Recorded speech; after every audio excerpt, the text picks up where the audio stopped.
39.62 centimeter screen, 50 watt wireless charging. అక్కడ touch చేయకుండా నేను విండో డౌన్ చేస్తా. సింపుల్ గా నువ్వు ఇక్కడికి పోయి ఈ బటన్ నొక్కావనుకో విండో అయితే డౌన్ అయిపోయింది. సేమ్ బటన్ మళ్ళీ ఇంకోసారి నొక్కావనుకో ఈ యొక్క విండోని అయితే వీళ్ళు ఆటోమేటిక్ గా అప్ చేసుకుంది ఈ యొక్క స్మార్ట్ కార్. సన్ రూఫ్ లేదా అంటే పానోరమిక్ సన్ రూఫ్ ఇచ్చేసారు. జస్ట్ చూడండి, ఇక్కడ నుంచి లాస్ట్ వరకు అయితే వెళ్ళిపోతుంది. దాని పక్కనే వీళ్ళు అంబియంట్ లైటింగ్ కూడా ప్రొవైడ్ చేస్తున్నారు. ఎలక్ట్రానిక్ టైల్ గేట్ కూడా ఈ యొక్క వెహికల్ ఇవ్వడం జరిగింది. సింపుల్ గా ఓపెన్ చేయొచ్చు. ఇక్కడ కనబడుతున్న ఈ యొక్క బటన్ నొక్కి ఓకే కొట్టామంటే అక్కడ చూడండి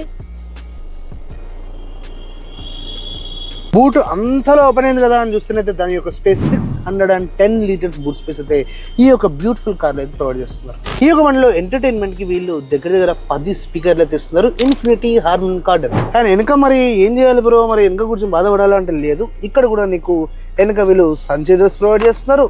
అండ్ ఆబ్వియస్లీ 10 స్పీకర్స్ కాబట్టి నీకు ట్విటర్ అండ్ మెయిన్ స్పీకర్ కూడా ఇక్కడనే ఉంది.